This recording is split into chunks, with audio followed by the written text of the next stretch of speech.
La teinte de la cloche résonnait comme un intrus dans le silence de la petite boutique. Antoine Morel n'avait pas prévu d'entrer ici.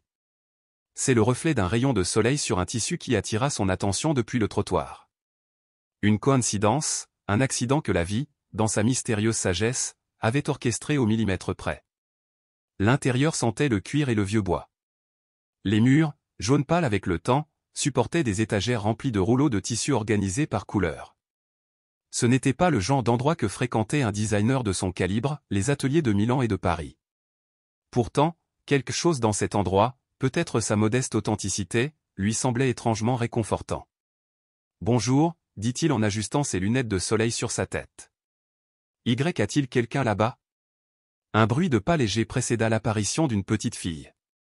Elle avait environ 10 ans, avec 2 tresses noires parfaitement symétriques et des yeux grands comme des olives. Elle portait une robe simple avec de petites pièces presque imperceptibles sur les manches. Apercevant Antoine, la petite fille s'arrêta brusquement, s'accrochant au chambranle de la porte comme pour chercher un appui. « V.E. Bonjour, monsieur » murmura-t-elle d'une voix si délicate qu'elle semblait se dissoudre dans l'air. « Grand-mère, elle se repose un peu, mais je peux t'aider » Antoine sourit. Il n'était pas habitué à s'occuper des enfants, mais il y avait quelque chose chez cette petite fille qui faisait instantanément fondre tout protocole de formalité. « Je m'appelle Antoine. » Il chercha quelque chose à dire, mais s'arrêta parce qu'en réalité, il ne savait pas ce qu'il cherchait. Il était entré pour quelque chose de spécial, une robe que personne d'autre n'aurait. La petite hocha sérieusement la tête, comme si elle venait de recevoir la mission la plus importante du monde. Elle rapprocha un peu ses pieds et tendit une petite main.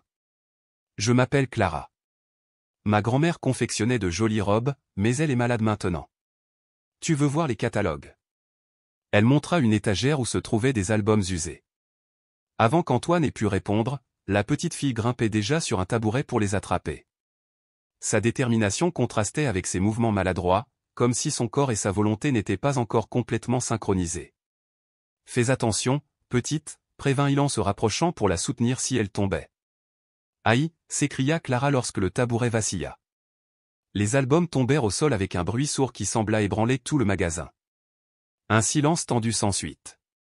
La petite fille regarda vers une porte entr'ouverte au fond du magasin, retenant son souffle. Lorsqu'elle remarqua que personne ne venait, elle expira. « Grand-mère, il faut qu'elle dorme pour aller mieux » expliqua-t-elle à voix basse, comme pour s'excuser. Le médecin a dit qu'elle avait besoin de beaucoup de repos. Elle commença à ramasser les albums, les rangeant avec des mains tremblantes. Antoine se pencha pour l'aider, touché par cette responsabilité qui ne semblait pas appartenir à une enfant de son âge. « Voulez-vous de l'eau » suggéra soudain Clara avec un sourire qui illumina son visage comme un lever de soleil. « J'ai de l'eau chaude parce que le frigo fait du bruit et réveille grand-mère. »« De l'eau chaude conviendrait, » répondit-il, même s'il n'aimait pas l'idée. La petite fille disparut derrière un comptoir et revint avec un verre ébréché. Antoine le prit et fit semblant d'en boire une gorgée, remerciant d'un léger signe de tête. Alors que Clara rangeait les derniers albums, quelque chose a attiré l'attention de la créatrice. Sur une table de travail se trouvait un morceau de tissu turquoise, partiellement transformé en ce qui semblait être une simple robe. Il s'en approcha, attiré comme par un aimant. Le travail était spécial. Il n'avait pas la précision technique d'un professionnel, mais il a vu quelque chose qu'Antoine n'avait pas vu depuis des années, une pure originalité, non contaminée par les tendances ou les attentes. Les plis du décolleté formaient un motif qui semblait raconter une histoire. Les coutures, bien qu'imparfaites, suivaient une logique innovante. « Est-ce que ta grand-mère fait ça ?» demanda-t-il, incapable de cacher sa fascination. Clara secoua la tête. Ses joues prirent une teinte rose intense. « C'est moi » avoua-t-elle en jouant avec l'ourlet de sa robe. « Grand-mère m'apprend quand elle le peut. Je fais ça quand elle ira mieux, pour que nous puissions y aller ensemble comme avant. » L'innocence de cette déclaration frappa Antoine comme une vague inattendue. Il regarda à nouveau la robe puis la petite fille. Comment était-il possible que de si petites mains aient pu créer quelque chose comme ça ? Puis-je ? demanda-t-il en désignant le tissu. Clara se mordit la lèvre inférieure. Ses yeux ne quittaient pas les mains d'Antoine, comme si elle craignait qu'il n'abîme sa création. Avec la délicatesse qu'il aurait eue pour toucher une relique, le dessinateur passa ses doigts le long du bord d'un pli. Le tissu était bon marché, mais le traitement qu'il recevait le transformait en quelque chose de précieux. Il examinait les points, la coupe, la façon dont les lignes coulaient comme si elles suivaient un courant invisible. Son cœur manqua un battement. Ce dessin éveillait en lui un écho lointain, une réminiscence qu'il ne parvenait pas à situer. Ce n'était pas un simple déjà-vu, c'était quelque chose de plus personnel, de plus intime, comme reconnaître l'écriture d'un être cher. Cette coupe, murmura-t-il plus à lui-même qu'au petit. J'ai déjà vu ça quelque part. Clara le regarda avec curiosité, penchant légèrement la tête. À ce moment-là, un léger bruit se fit entendre venant de l'arrière-salle. Grand-mère se réveille, s'exclame la petite fille avec un mélange de joie et de nervosité. Voulez-vous la rencontrer, a-t-elle ajouté. Elle sait vraiment comment confectionner de belles robes. Mais Antoine l'écoutait à peine. Ses doigts continuaient de tracer les contours de ce dessin familier tandis qu'une porte s'ouvrait dans son esprit, menant vers un passé qu'il pensait avoir oublié. 3 jours plus tard, la pluie tombait sur les vitres de la ville lorsqu'Antoine arrêta sa voiture devant l'ancienne façade. Il secoua son parapluie avant d'ouvrir la porte en bois, qui produisit un grincement familier. Cette fois, il n'a pas eu besoin d'être annoncé. Clara était assise par terre, près du comptoir, entourée de papier recyclé. Ses petits doigts tenaient un crayon de couleur à moitié usé, tandis que d'autres, tout aussi brisés, formaient autour d'elle un arc-en-ciel incomplet. En entendant la cloche, elle leva les yeux. « Il est de retour », s'est-elle exclamée avec un sourire révélant une dent de lait sur le point de tomber. « Je ne pensais pas qu'il viendrait sous cette pluie. » Le dessinateur secoua les gouttes d'eau de son manteau et regarda les dessins éparpillés sur le sol. C'étaient des croquis de figures féminines vêtues de robes impossibles, avec des manches qui se transformaient en ailes, des jupes ressemblant à des cascades gelées, des boucles comme des vignes. « Vous avez une imagination extraordinaire », commenta Théil en les examinant de plus près. Clara baissa soudain les yeux, timide. « C'est pour ma collection. Quand je serai grande, je confectionnerai des robes pour les princesses, dit-elle en traçant une ligne tremblante sur le papier. Mais ce sont des secrets. Grand-mère dit qu'il faut garder les idées avec soin. Un tonnerre grondait au loin. L'enfant sursauta et, par instinct, tendit la main d'Antoine. C'était un geste si naturel, si plein d'assurance que l'homme ressentit une douleur dans la poitrine. Ce petit inconnu lui a accordé une confiance dont il ne savait pas s'il méritait. « Tu veux attendre que grand-mère se réveille ? Cela ne prendra pas longtemps, murmura-t-il sans lâcher sa main. Aujourd'hui, elle a pris le médicament rose. Celui-là la fatigue moins que le blanc. Antoine comprit qu'il n'avait pas prévu de rester aussi longtemps. Il était seulement venu confirmer ce sentiment inquiétant qu'il avait saisi en voyant la robe turquoise. Une intuition professionnelle, se dit-il. Rien de plus, pendant que tu me montres tes dessins. La proposition illumina le visage de Clara. Elle lui lâcha la main et se mit à trier les papiers avec un sérieux comique, comme un galeriste préparant une exposition. Elle en sépara 5, les rangea dans un ordre précis et s'éclaircit la gorge. Cette collection s'appelle les fleurs du ciel, annonça-t-elle en désignant la première. C'est pour les fées qui vivent dans les nuages. Durant les prochaines minutes, Antoine s'immerge dans cet univers fantastique raconté avec une voix d'enfant. Chaque dessin avait une histoire, un but, un destinataire magique. L'imagination de Clara s'écoulait sans les restrictions que l'expérience imposait aux adultes. Il n'y avait pas de limite de production, de coût de matériaux ou de demande du marché, seulement de la créativité pure. Un bruit provenant de la chambre à l'arrière interrompit la présentation. La porte s'ouvrit lentement, révélant une femme âgée enveloppée dans un châle gris. Ses cheveux argentés, rassemblés en un chignon imparfait, encadraient un visage marqué de rides qui semblaient raconter des histoires. « De qui parles-tu, Marie ?» La question restait en suspens alors que ses yeux se posaient sur Antoine. Le temps semblait se figer. Quelque chose dans le regard de cette femme, un mélange de surprise et de reconnaissance, fit immédiatement se lever la créatrice. « Bonjour madame, je m'appelle Antoine Morel. Je passais par ici, se présenta Théil, quelque peu gêné. Vidal, répéta la femme presque à voix basse, avec inquiétude. Son nom de famille avait autrefois ouvert les portes, suscité des sourires et suscité l'admiration, mais sur les lèvres de cette vieille femme, cela sonnait presque comme une accusation. Clara, chérie, dit la femme sans quitter Antoine des yeux. Pourriez-vous m'apporter un verre d'eau, s'il vous plaît ? La petite obéit sans tarder, mais pas avant d'avoir récupéré en tout hâte ses dessins. Lorsqu'elle disparut derrière le comptoir, Antoine fit un pas en avant en s'appuyant sur l'encadrement de la porte. Que recherche Vidal dans ma boutique? Demanda-t-elle d'une voix qui contrastait avec son apparence fragile. Venez voir ce qui pourrait vous intéresser. L'hostilité dans ses propos frappa Antoine comme une gifle inattendue. Avant qu'il puisse répondre, Clara revint avec l'eau. Grand-mère, monsieur Antoine veut une robe spéciale, expliqua-t-elle, inconsciente de la tension qui régnait dans l'air. Je lui ai montré mes dessins et il les a vraiment aimés. Antoine but une gorgée, observant toujours son visiteur dont les yeux étaient désormais pleins de suspicion. Merci, chérie. Pourquoi n'irais-tu pas chercher mon carnet rouge? Il est dans le tiroir de ma table de chevet. Lorsqu'ils étaient seuls, le silence entre eux s'épaississait comme un mur invisible. Antoine a essayé de le déchiffrer. D'où vient cette animosité? Pourquoi son nom de famille a-t-il eu un tel effet sur la vieille femme? Je ne me souviens pas de vous avoir connue, Madame Morel, dit-il doucement. Non, répondit-elle sèchement, mais je connais bien votre père, Édouard Vidal. L'évocation du nom de son père suscite chez Antoine une inquiétude qu'il ne parvient pas à définir immédiatement. Son père avait fondé l'empire Vidal Couture il y a 4 décennies, devenant ainsi une légende de la mode. Clara revint avec un cahier rouge usé, qu'elle déposa entre les mains de sa grand-mère avant de retourner dans son coin dessiné, cette fois avec un regard curieux sur les adultes. Geneviève feuilleta le cahier avec des doigts tremblants jusqu'à s'arrêter à une page. Elle le tourna vers Antoine sans dire un mot. L'impact a été immédiat. Sous ses yeux, apparaît l'esquisse d'une robe, un modèle qui a propulsé Vidal Couture à la renommée internationale en 1985. La robe, comme l'avait baptisé son père, marquait le début de sa dynastie. Le croquis, daté de 3 ans plus tôt, avait été réalisé par Geneviève Morel.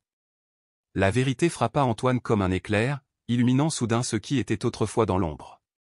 Pour Antoine, cette révélation a transformé son passé en mirage.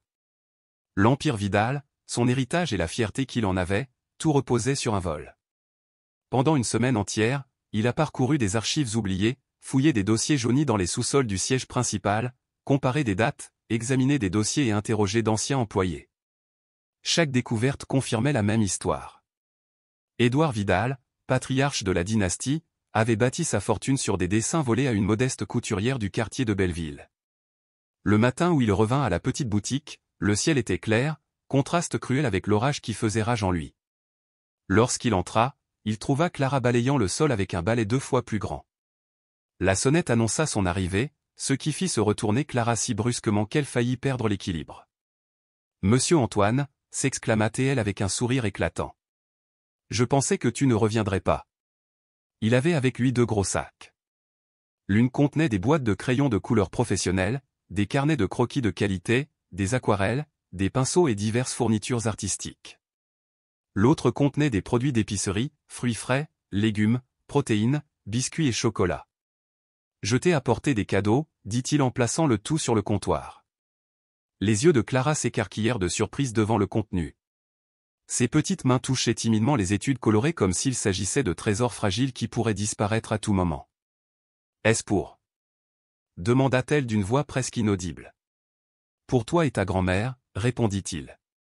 La joie initiale de la petite s'est dissipée lorsqu'elle a vu le 2e sac. Son expression changea en quelque chose qu'Antoine ne pouvait pas interpréter. Elle recula brusquement, visiblement dépassée. « Grand-mère va mourir, n'est-ce pas » murmura-t-elle, les larmes lui montant aux yeux. « C'est pour ça qu'on apporte de la nourriture, comme lorsque la mère de Lucia est morte et que les voisins ont apporté beaucoup de plats. » Cette conclusion innocente frappa durement Antoine. Il n'avait jamais imaginé que son geste puisse être interprété de cette façon. Le monde des adultes et celui des enfants fonctionnaient selon des logiques différentes, et il venait de le constater douloureusement. Il s'agenouilla devant elle pour la regarder dans les yeux. « Non, ma petite, ta grand-mère est malade, mais cette nourriture est parce que tous les artistes ont besoin de bonne nourriture pour créer de belles choses. » Clara secoua la tête, évaluant l'explication. « Absolument. Les grands peintres mangeaient beaucoup de fruits avant de réaliser leurs tableaux, et les designers célèbres ont toujours du chocolat à proximité d'eux. » Un sourire timide réapparut sur son visage. Elle hocha gravement la tête, acceptant cette vérité réconfortante qui semblait plus agréable que ses craintes. À ce moment, Geneviève sortit de la pièce. Elle semblait légèrement meilleure que lors de leur dernière rencontre. Ses cheveux avaient été soigneusement attachés et ses joues avaient retrouvé un peu de couleur. En voyant les sacs, elle haussa un sourcil. Nous n'avons pas besoin de charité, dit-elle sèchement. Ce n'est pas de la charité, Madame Morel, répondit Antoine en se levant.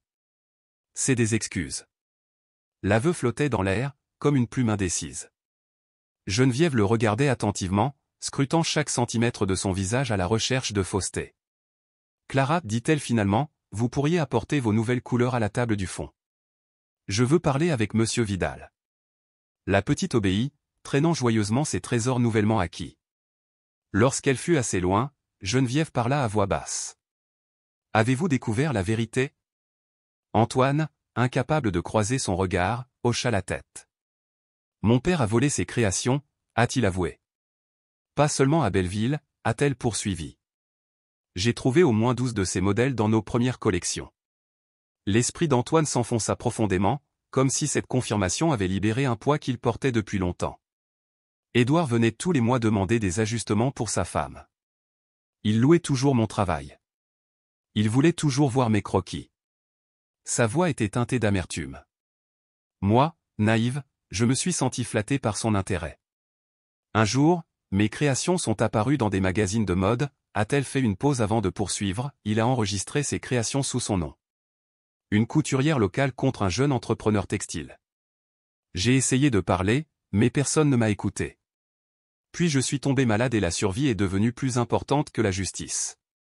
Le silence qui a suivi a pesé autant que les années d'injustice. Antoine contemplait Clara de loin, absorbé par ses dessins, ignorant les ombres du passé des adultes. Je veux t'aider, dit-il finalement. Je ne peux pas remonter le temps, mais je peux essayer de réparer une partie de ses erreurs. Ma fierté n'a pas de prix, Monsieur Vidal, a-t-elle répondu. Je ne prétends pas l'acheter. Je veux juste faire ce qui est juste. Les visites sont devenues routinières. Tous les 3 jours, Antoine arrivait avec de nouveaux cadeaux, des tissus fins que Clara utilisait pour ses dessins, des médicaments, de la nourriture, jamais d'argent, car il comprenait que cette femme valorisait avant tout sa dignité. Au fil du temps, les défenses de la vieille dame ont commencé à céder. La présence de cet homme a apporté quelque chose qui manquait chez eux, l'espoir. Pour Clara, il est devenu une figure de confiance, presque familière. Ses yeux brillaient à chaque fois que la cloche annonçait son arrivée. Un après-midi, pendant que Geneviève se reposait, Antoine examinait les derniers dessins de Clara. L'évolution a été notable. Ses coups de pinceau sont devenus plus précis. Ses idées s'affinaient. Vous savez, je pense que vous pourriez devenir un grand designer un jour, a-t-il déclaré, sincèrement impressionné. La petite souris ne quittait pas son dessin des yeux. Quand je serai grande, je confectionnerai de belles robes pour que grand-mère n'ait plus à travailler, a-t-elle expliqué en choisissant une couleur bleue. Et nous aurons une grande maison avec un jardin pour qu'elle puisse planter des fleurs. L'innocence de ses projets touchait Antoine. Combien d'enfants ne rêvaient pas de leur propre réussite, mais du bien-être de ceux qu'ils aimaient? Soudain, Clara laissa tomber son crayon. Son petit corps s'est effondré sans avertissement. Antoine a réussi à la rattraper juste avant qu'elle ne touche le sol. Clara, réveille-toi. Entre ses doigts inertes, un dessin inachevé, une robe bleue aux ailes de papillon s'élevant vers un ciel étoilé. Malnutrition chronique, épuisement, a déclaré le médecin. Un mot qui flottait aux urgences comme une phrase. Le diagnostic résonnait aux oreilles d'Antoine alors qu'il observait Clara, somnolente sur le lit d'hôpital. Elle était si petite sous les couvertures blanches qu'elle semblait se dissoudre. Geneviève restait assise près du lit, le visage masqué par une dignité brisée par la peur. Ses mains ridées caressaient celles de sa petite fille avec la douceur de quelqu'un qui touche un pétale. Quand a-t-elle mangé pour la dernière fois quelque chose de substantiel, demanda le médecin en consultant les analyses. La vieille femme détourna le regard. Il y a toujours du pain à la maison, mentit-elle. Et du lait, quand il y en a. Le médecin échangea un regard significatif avec Antoine. Elle aura besoin de fer, de protéines, de vitamines et d'une surveillance constante, a-t-il déclaré en désignant la petite. Son corps lutte avec le minimum. Une infirmière est arrivée avec une nouvelle intraveineuse. Clara bougea, agitée par la piqûre, mais ne se réveilla pas complètement. Ses paupières battirent, révélant brièvement des yeux qui cherchaient dans la pièce quelque chose ou quelqu'un avant de se rendormir. Lorsqu'ils furent laissés seuls, le silence entre Antoine et Geneviève prit une autre gravité. Ce n'était plus le silence gênant des premières rencontres, mais un silence partagé entre ceux qui affrontent ensemble la même préoccupation. Je ne savais pas qu'elle était si faible, dit finalement la femme. Je l'ai toujours fait manger en premier, ce qui est mieux. Mais dernièrement, les médicaments sont devenus très chers. Ses mots s'arrêtèrent, incapables de continuer. La fierté qui avait été son bouclier pendant des décennies était désormais un fardeau insupportable. Antoine regarda la jeune fille endormie. Ses tresses défaites encadraient un visage pâle où les cils projetaient de longues ombres. Comment n'avait-il pas remarqué les signes plus tôt? Les cernes subtiles, l'énergie qui semblait s'épuiser rapidement, la façon dont elle savourait chaque bouchée de biscuit qui semblait être du maïs exceptionnel. « Laissez-moi vous aider, dit-il fermement, non par charité mais par restitution. » Le 3e jour, Clara rentra chez elle. L'appartement au-dessus du magasin avait subi une transformation. L'ancien réfrigérateur avait été remplacé par un nouveau modèle silencieux. Les placards débordaient de nourriture et la chambre que partageaient la grand-mère et la petite fille était désormais suffisamment chauffée. Geneviève accepte les changements avec une résignation silencieuse. Sa santé, dégradée par des années de privation, avait créé une routine. Antoine lui rendait visite quotidiennement, apportant non seulement des provisions mais aussi des médicaments pour Geneviève et du matériel pour les projets créatifs de Clara. Il avait discrètement engagé une infirmière qui venait 3 fois par semaine, la présentant comme une amie désireuse d'apprendre la couture. Cependant, quelque chose avait changé chez Clara. La petite fille joyeuse et bavarde s'était transformée en une présence plus calme. Elle ne courait plus le recevoir lorsqu'elle entendit la cloche. Ses dessins, autrefois explosions de couleurs et de fantaisie, prennent désormais des tons plus ternes. Elle cousait en secret. Elle dessinait en secret, comme si elle avait peur qu'on lui enlève ses petits plaisirs. Un après-midi, alors que Geneviève se reposait, Antoine découvre Clara repliée dans un coin de l'arrière-boutique, serrant contre son cœur une poupée usée. « Est-ce que ça va, petit » demanda-t-il en s'approchant prudemment. Elle baissa la tête sans lever les yeux. « Voulez-vous dessiner ensemble » proposa-t-il. « J'ai apporté de nouveaux marqueurs qui changent de couleur. » Nouveau hochement de tête, cette fois négatif. Antoine s'assit par terre devant elle, respectant son espace mais offrant sa présence. Il attendit en silence, se rappelant comment sa mère avait fait la même chose lorsque, enfant, quelque chose le dérangeait trop pour pouvoir l'exprimer avec des mots. « S'il m'emmène loin, dit finalement Clara dans un murmure à peine audible, pourrais-je retirer des points ?» Elle désigna la poupée dans ses bras, un ours en peluche fait main dont les coutures visibles justifiaient son nom. « Pourquoi penses-tu qu'il t'emmènerait loin ?» Les larmes commencèrent à couler sur ses joues. « J'ai entendu l'infirmière dire que si grand-mère ne va pas mieux, ils viendront me chercher. » Comme pour Hélène des Trois Reines lorsque son papa montait au paradis, le cœur d'Antoine se serra. Le petit portait seul cette peur, imaginant des scénarios qu'aucun enfant ne devrait envisager. « Personne ne va te séparer de ta grand-mère » a-t-il promis en choisissant soigneusement ses mots. « Et si quelqu'un essayait de t'enlever, il faudrait d'abord qu'il examine mon corps. »« Vraiment » demanda-t-elle en levant enfin les yeux. « je le jure solennellement. Tu ne seras pas laissé seul avec moi. » La promesse flottait entre eux comme un contrat sacré. Petit à petit, comme une fleur qui s'ouvre prudemment après un orage, Clara retrouve le sourire. Les jours se sont transformés en semaines. Antoine a réorganisé ses engagements professionnels pour passer plus de temps au petit magasin. Ses collègues de Vidal Couture ont remarqué le changement mais l'ont attribué à un nouveau projet secret. Il n'avait pas entièrement tort. Geneviève se rétablit lentement. Ses joues reprirent leur couleur et ses mains retrouvèrent un peu de leur dextérité perdue. Sous sa tutelle, Clara a adopté des techniques de couture qui n'étaient pratiquées dans aucune école de design. « Votre grand-mère est une artiste exceptionnelle », commente un après-midi Antoine en les observant travailler ensemble. Clara se sentait fière en enfilant une aiguille avec une précision surprenante pour ses petites mains. Elle dit que ses doigts se souviennent de ce que son esprit a oublié, a-t-elle expliqué, répétant des mots qu'elle avait entendus plusieurs fois. Vous savez qu'elle a confectionné la plus belle robe de mariée du quartier? Toutes les filles voulaient se marier dans ses créations. L'évolution était visible. Le magasin, autrefois obscurci pour économiser l'électricité, est désormais éclairé. Les anciens clients qui s'étaient éloignés lorsque Geneviève était tombée malade commençaient à revenir, attirés par les rumeurs de sa guérison. Un matin de printemps, un homme en costume gris avec une mallette est entré dans le magasin. Clara était seule, réorganisant les fils par couleur pendant que sa grand-mère se reposait. « Bonjour », salua froidement l'inconnu.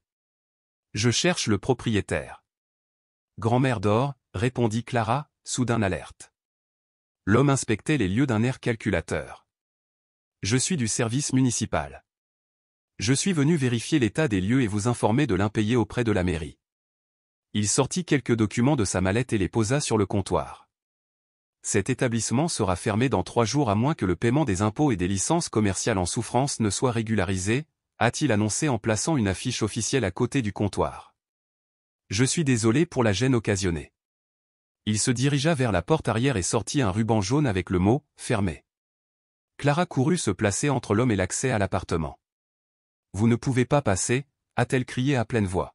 « Ma grand-mère dort là-dedans. » Le cri de Clara résonna dans tout le magasin. L'inspecteur municipal recula, surpris par la férocité inattendue de cette petite créature qui défendait sa maison comme une lionne. « Calme-toi, petite, dit-il avec inquiétude. Je ne fais que suivre les ordres. » La porte de la chambre s'ouvrit. Geneviève apparut sur le seuil, sa silhouette fragile enveloppée de dignité comme seul manteau. « Que se passe-t-il, Madame Morel ? Je suis désolé de vous informer que cet établissement sera fermé pour le paiement de mes impôts, expliqua l'inspecteur en se redressant. La notification est envoyée depuis des mois sans réponse. Les yeux de la vieille femme parcouraient le magasin, s'arrêtant à chaque coin de rue comme si elle voulait mémoriser chaque détail. Son regard ne reflétait pas la surprise, mais une vieille tristesse de celle qui a trop longtemps lutté contre l'inévitable. « Je comprends, répondit-elle d'une voix douce. Pouvons-nous prendre nos affaires personnelles ? Non, intervint Clara. Vous ne pouvez pas prendre notre maison. Monsieur Antoine ne le permettra pas. La cloche sonna. Comme interpellé par la pensée de la petite fille, Antoine franchit le seuil. Un seul regard suffisait pour comprendre la situation. Bonjour, salua-t-il simplement, comme s'il entrait en territoire familier. Puis-je vous aider ? L'inspecteur expliqua une nouvelle fois le motif de sa visite. Tout en parlant, Antoine a sorti son téléphone et a passé un rapide appel. La conversation murmurée s'est terminée par un remerciement et un sourire énigmatique. Je crains qu'il n'y ait eu une confusion, annonça Antoine en raccrochant. Cette propriété a changé de propriétaire il y a 3 jours. Les papiers devraient arriver dans votre service. L'homme fronça les sourcils avec méfiance. J'aurais besoin de voir une preuve de cette transaction. Antoine lui a montré quelque chose sur son téléphone. Le visage de l'inspecteur passa de l'incrédulité au respect. Je vais vérifier ces informations au bureau central, dit-il finalement en rangeant ses documents. Je m'excuse pour la gêne occasionnée, monsieur Vidal. Lorsque la porte se referma derrière lui, Gévy regarda Antoine. Qu'est-ce que tu as fait ? Elle a demandé. J'ai un peu accéléré le processus. J'ai acheté le bâtiment lundi dernier, a-t-il avoué, les mots en suspens. Clara, observant les adultes, essayait de comprendre si elle devait se sentir heureuse ou inquiète. Je ne vivrai pas de charité, a déclaré Geneviève. Ce n'est pas de la charité, c'est un contrat équitable, a-t-il répondu calmement. J'ai besoin d'un atelier exclusif pour développer une ligne spéciale. Cet endroit est parfait.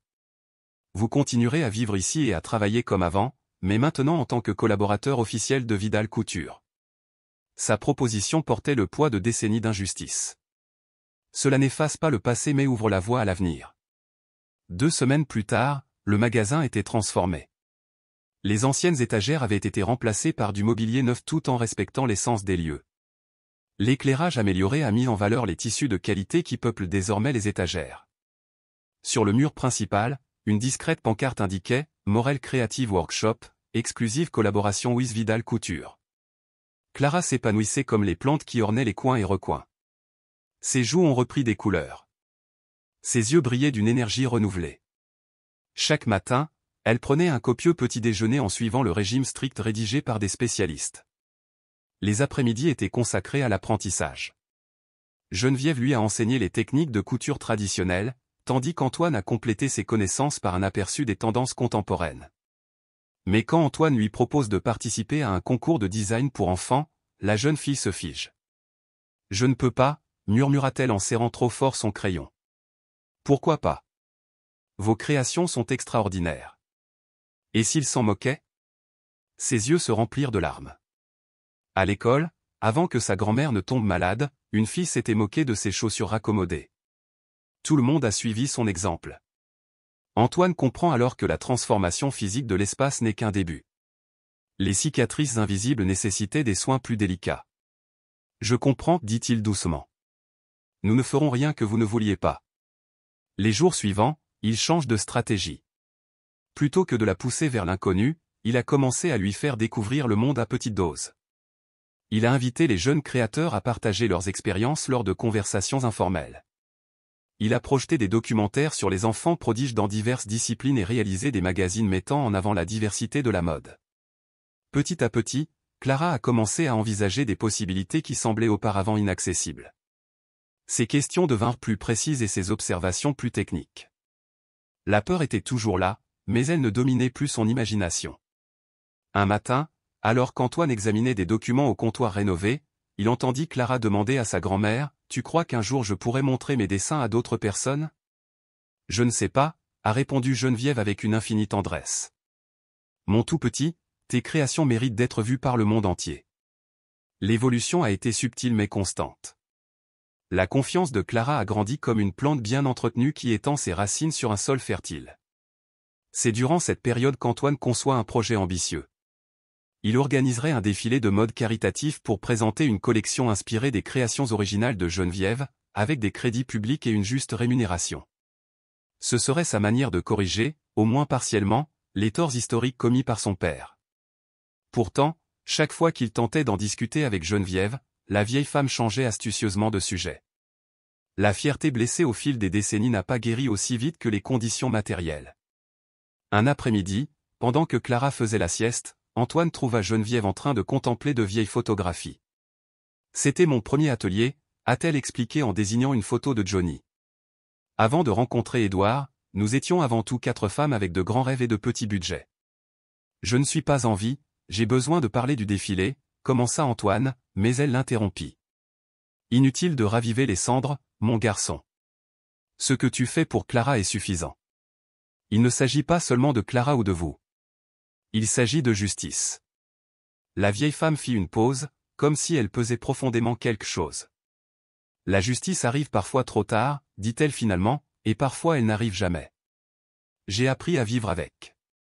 Mais continuer comme ça. Il y a quelque chose qui me préoccupe plus que ma fierté, l'avenir de ma petite fille. » Elle sortit une enveloppe froissée de la poche de son tablier et la posa sur la table avec un soin respectueux. « J'ai écrit cette lettre au début de ma maladie. Elle contient mon dernier souhait concernant Clara. Je veux que vous la gardiez. » Antoine essaya de protester, mais elle leva la main. « Personne ne vit éternellement, mon garçon. Et quand je partirai, Clara aura besoin de quelqu'un qui comprend son don, quelqu'un qui protège son talent et son cœur. » La conversation fut interrompue par la sonnette de la porte. Un messager a livré un colis destiné à Clara. Lorsque la petite fille se réveilla, elle trouva une mystérieuse boîte sur son lit. Elle l'ouvrit avec des doigts tremblants. À l'intérieur se trouvait un contrat renouvelé au nom de Geneviève Morel en tant que designer conseil pour Vidal Couture, avec autonomie créative et prestations médicales. À côté se trouvait la lettre que sa grand-mère avait écrite il y a des années, maintenant avec un cachet notarié récent, ce qui en faisait un document légal. Un petit papier joint ne contenait qu'une seule phrase écrite dans une belle calligraphie, « L'avenir tremble aussi avec les fils du passé. » Le printemps s'est éteint trop tôt cette année-là. Un matin d'été, Clara s'est réveillée avec le sentiment que quelque chose de fondamental avait changé dans l'univers. L'appartement était étrangement silencieux. Il manquait quelque chose d'essentiel. La respiration gonflée et rythmée de Geneviève, qui depuis 10 ans était sa première certitude chaque matin, n'était plus là. Lorsque Clara entra dans la pièce et vit sa grand-mère immobile, avec une expression sereine et les mains croisées sur la poitrine, elle sut que le moment tant redouté était arrivé. Elle n'a pas crié ni pleuré. Elle s'approcha, flottant presque, et toucha la joue froide de la femme qui avait été tout son monde. « Grand-mère » murmura-t-elle, « il est temps de se réveiller. » Mais tous deux savaient que ce réveil ne viendrait pas. Les funérailles étaient intimes. Antoine a soigné tous les détails, respectant la simplicité qui avait caractérisé la vie de Geneviève. Les quelques personnes présentes des voisins de longue date, des clients fidèles et les 4 femmes qui, des décennies plus tôt, avaient partagé avec elle des rêves de jeunesse entouraient Clara d'un mur protecteur d'intimité et de chaleur. L'enfant restait solennel, presque bouleversé. Ses yeux, secs et brillants, fixaient le cercueil comme s'ils observaient une énigme impossible. Comment pouvait-il y avoir celui qui lui avait appris à enfiler des aiguilles, à distinguer les tissus rien qu'en les touchant, à rêver de filer du fil coloré? Durant les semaines qui suivirent, Clara s'immergea dans un silence dense comme du velours. Elle ne dessinait pas, ne cousait pas et mangeait à peine, répondant par des monosyllabes quand Antoine essayait de communiquer avec elle. Le docteur Mendoza, spécialiste de l'enfance, a expliqué que le chagrin chez les enfants prend souvent des formes inattendues. Donnez-lui du temps et de l'espace, mais restez présent, a-t-il conseillé. Les enfants vivent la perte différemment des adultes. Pour elle, l'absence de sa grand-mère est littéralement incompréhensible. Antoine a adapté toute sa vie à cette nouvelle réalité. Il installa un lit dans le petit salon de l'appartement, devenant ainsi le gardien nocturne de cauchemars silencieux. Il a annulé des voyages, délégué des projets et reporté des décisions commerciales. Sa priorité absolue était cet enfant, paralysé par la douleur. Un après-midi, en rangeant les médicaments aux tâches qu'il avait retardées par crainte de la réaction de Clara où il trouva la robe turquoise, celle qui avait d'abord retenu son attention. C'était fini. La couture finale, réalisée avec une attention particulière aux détails, a révélé des heures de travail secret. Il l'étendit sur le lit, admirant l'évolution du dessin initial, le chevet d'une petite fille qui avait créé la beauté en pleine précarité. « Je l'ai fini », dit une petite voix venant de la porte. Clara regarda la robe avec des yeux brillants de larmes retenues. « Grand-mère m'a aidé avec l'ourlet. » Elle s'approcha lentement. C'était une surprise lorsque nous sommes allés sur place. Elle m'a dit que ce serait notre journée spéciale. C'était la première fois qu'il la voyait pleurer depuis les funérailles. Ce n'étaient pas des sanglots déchirants, mais des larmes silencieuses, comme des gouttes de pluie glissant sur les vitres. Antoine la prit dans ses bras, lui permettant enfin de lâcher prise. Lorsque les pleurs se calmèrent, Clara s'écarta et regarda de nouveau le vêtement. « Puis-je le garder ?» demanda-t-elle en essuyant ses larmes avec sa manche. « Bien sûr, c'est à toi », répondit-il, mais elle secoua vigoureusement la tête. « Non, c'est le nôtre, grand-mère et moi. Nous l'avons fait ensemble. » Ce soir-là, l'enfant a demandé à dîner. Il s'agissait d'un petit mais important pas en avant. Les jours suivants apportèrent des progrès similaires. Elle reprit ses dessins. Bien que ses sujets soient exclusivement liés aux souvenirs, elle commence à explorer l'atelier, touchant des tissus qui réveillent des souvenirs spécifiques. Un matin, pendant le petit déjeuner, Antoine remarqua un subtil changement dans son regard. Une étincelle de l'ancienne flamme semblait être revenue. « J'ai réfléchi », annonça-t-elle d'un ton sérieux, inattendu pour son âge. Grand-mère ne voudrait pas que sa machine soit triste et seule. Ce soir-là, pour la première fois depuis le drame, le ronronnement de la machine à coudre rompit le silence de l'appartement. Clara a travaillé avec concentration, suivant un modèle qui n'existait que dans sa mémoire. Antoine l'observait discrètement, redoutant d'interrompre ce processus réparateur. C'est à ce moment-là qu'il a eu l'idée. Le défilé qu'il avait prévu pour honorer Geneviève pourrait devenir quelque chose d'encore plus significatif, une tribune permettant à Clara de présenter la robe turquoise en hommage. Elle n'aurait pas besoin de parler ou de s'exposer au-delà de ce qu'elle pouvait supporter. Il lui suffirait d'être présente alors que le monde découvrirait le talent que Geneviève avait nourri avec tant d'amour. L'annonce de l'événement a immédiatement attiré l'attention, Riala, hommage aux artisans oubliés. Ce serait une célébration des créateurs anonymes dont les œuvres ont inspiré la mode sans jamais être reconnues. La pièce maîtresse serait la robe turquoise de la collection Reminiscencia, présentée comme une collaboration avec Morel Vidal. Les invitations envoyées aux personnalités du secteur et aux médias spécialisés comprenaient un court texte explicatif sur Geneviève Morel et son influence sur les premières collections de Vidal Couture. C'était l'aveu public qu'Édouard Vidal n'avait jamais fait. Une semaine avant le défilé, alors qu'il supervisait les derniers préparatifs au quartier général, Antoine reçut un appel urgent. La voix de son assistant trahissait sa nervosité. Le conseil d'administration demande une réunion immédiate. Ils étaient tous là, y compris son oncle Philippe. Philippe Vidal, frère cadet d'Édouard et actuel président du conseil d'administration, était connu pour son obsession pour l'image impeccable de la marque familiale. Antoine sentait que des problèmes se profilaient. La salle de réunion vibrait de tension lorsqu'il entra. 9 visages, marqués par des années de décisions commerciales impitoyables, le regardaient, leurs expressions partagées entre l'approbation et l'hostilité ouverte. « Que signifie exactement cette folie ?» s'exclama Philippe en jetant un exemplaire de Bogue sur la table. En couverture, un aperçu de l'événement présenté comme la confession la plus attendue de la mode espagnole. Cela signifie une réparation historique, répond calmement Antoine. Réparation. Philippe éclata de rire. Savez-vous combien vaut notre marque? Combien d'emplois dépendent de notre réputation? Que pensez-vous qu'il se passera si vous admettez publiquement que notre fondateur était un voleur? Le mot resta suspendu dans l'air comme une gifle, se répercutant dans l'élégante pièce. Personne n'avait osé le dire auparavant, même si tout le monde connaissait le secret de famille transmis depuis des générations. Je ne dirai pas ce mot, a précisé Antoine.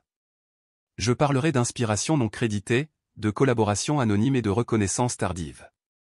Peu importe la manière dont vous le dissimulez, intervint le directeur financier. Les actions vont chuter. Les investisseurs détestent les scandales éthiques, surtout maintenant que la durabilité et la transparence sont à la mode. La discussion a duré des heures aux disputes commerciales, inquiétudes concernant des emplois menacés, menaces voilées et même plaidoyers nostalgiques concernant l'héritage de leur père. Finalement, Philippe a lancé son ultimatum. C'est simple. Soit vous mettez fin à ce cirque sentimental, soit vous démissionnez. Nous ne vous permettrons pas de détruire 40 ans de prestige sur une pulsion dictée par la culpabilité, et encore moins d'associer notre marque à une couturière inconnue et à un orphelin ordinaire. Quelque chose en Antoine se brisa en entendant ces mots. La froideur avec laquelle son oncle parlait de Geneviève et de Clara cristallisait sa détermination. Je possède 28% des actions, a-t-il répondu d'une voix calme. Cela suffit pour bloquer toute tentative de révocation avant le défilé. Après le défilé, votre position sera intenable, a répondu Philippe. Personne ne voudra travailler avec l'homme qui a ruiné l'entreprise familiale. Antoine se releva lentement, lissant distraitement les plis imaginaires de son costume impeccable. Donc, je vais profiter de ces derniers jours en tant que directeur artistique, dit-il avec un sourire mélancolique. Le défilé aura lieu comme prévu, avec ou sans votre soutien. Alors qu'il quittait la pièce, un étrange sentiment de soulagement l'envahit. Pour la première fois de sa carrière, il a agi selon ses convictions les plus profondes, et non selon les attentes des autres. De retour à l'appartement, il trouva Clara en train d'essayer la robe turquoise devant le miroir. Cette vue lui coupa le souffle. Elle n'était plus seulement une petite fille, elle était le futur incarné. Une promesse que Geneviève avait protégée avec une farouche détermination. « Penses-tu que grand-mère aimerait me voir comme ça ?» demanda Clara en se tournant lentement. « Je pense qu'elle serait immensément fière, » répondit-il, cachant la tempête intérieure. « Tout comme je suis. » Ce soir-là, le grand théâtre municipal brillait sous les projecteurs, transformant sa façade centenaire en un tableau aux couleurs changeantes. L'élite de la mode espagnole et les journalistes internationaux se pressaient dans la salle, attirés par les rumeurs d'une révélation qui pourrait ébranler les fondations de l'Empire Vidal. En coulisses, l'énergie était palpable. Les mannequins répétaient leurs dernières étapes, les maquilleurs effectuaient des retouches de dernière minute et les assistants coordonnaient les moindres détails. Dans une loge isolée, Antoine a ajusté le fermoir de la robe turquoise que Clara porterait pour l'apparition finale. « Dois-je parler ?» demanda-t-elle en observant son reflet avec une curiosité prudente. « Seulement si tu le veux, » répondit-il. « Être là, ce sera déjà beaucoup. » La petite fille caressait le tissu, comme on touche un talisman. « Grand-mère nous surveillera depuis les étoiles, » murmura-t-elle. Elle me l'a promis avant de partir. Un nœud se forma dans la gorge d'Antoine. Pendant des semaines, il avait protégé Clara de l'ampleur de l'événement et de ses conséquences possibles. Elle ne savait rien des menaces judiciaires, des pressions internes, ni de la campagne médiatique orchestrée par Philippe pour discréditer toute accusation contre Édouard Vidal. Alors que les lumières baissaient, les flashs des appareils photo illuminaient le podium. La collection de Racine a fait son entrée sous un regard suspendu. Chaque création racontait une histoire d'originalité volée, désormais symboliquement restituée à ses créateurs. Des noms oubliés figuraient au programme, aux côtés de photographies originales et de croquis trouvés dans les archives. Depuis le premier rang, Philippe Vidal et le conseil ont observé avec des visages impassibles, leurs expressions contrastant avec l'émotion palpable qui a submergé le reste de l'assistance. Même les critiques les plus critiques semblaient émus par l'honnêteté brute de la série. Le point culminant approchait. Antoine s'est positionné près du micro central alors que les derniers modèles quittaient le podium. Un silence d'attente remplit la pièce. Depuis des générations, a-t-il commencé, la mode a bâti des empires sur des talents invisibles. Ce soir, je ne suis pas ici pour détruire l'héritage de Vidal, mais pour le compléter. Les caméras ont capturé chaque mot et les ont retransmis en direct à des millions de personnes. Sur les réseaux sociaux, le hashtag #TroussVidal a gagné en popularité à une vitesse fulgurante. Mon père, Édouard Vidal, a fondé une marque mythique, mais il ne l'a pas fait seul.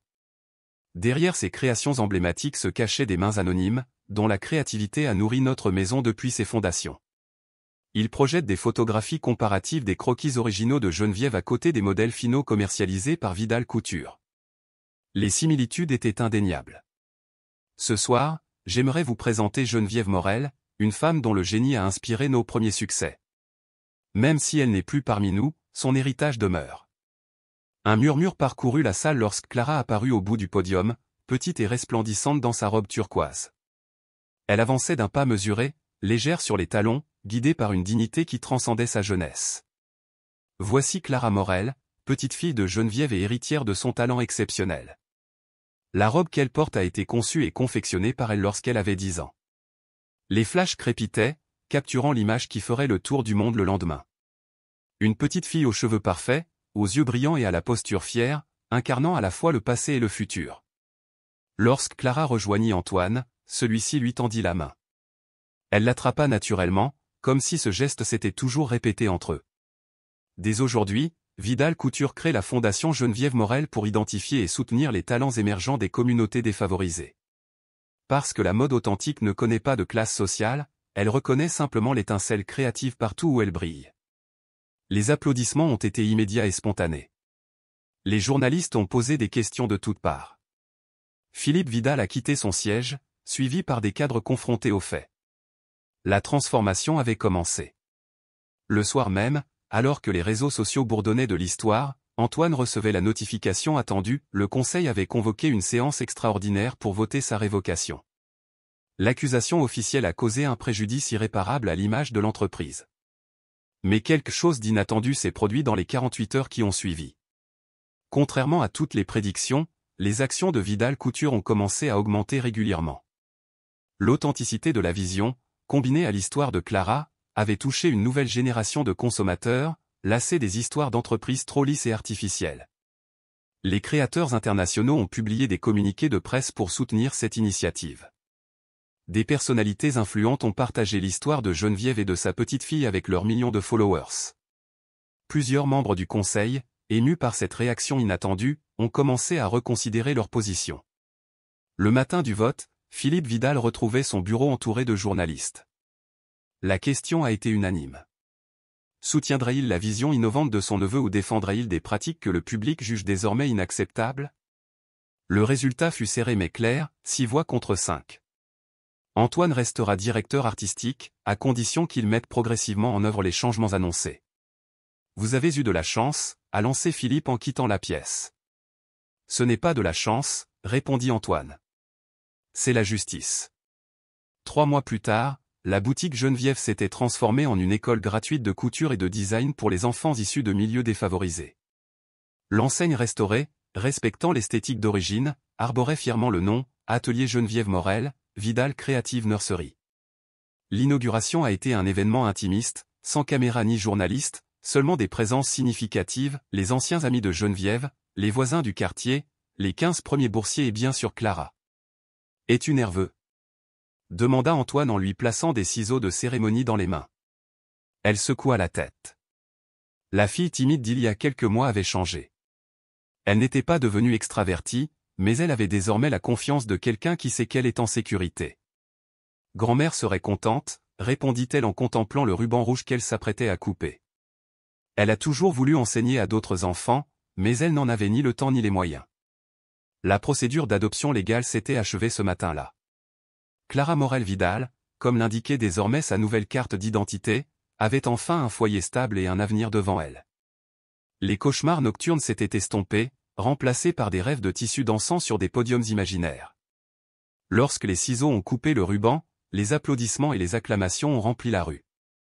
Les premiers étudiants sont arrivés en courant, émerveillés par les tables de travail équipées de matériel professionnel, les mannequins à leur taille et les murs recouverts de croquis inspirants.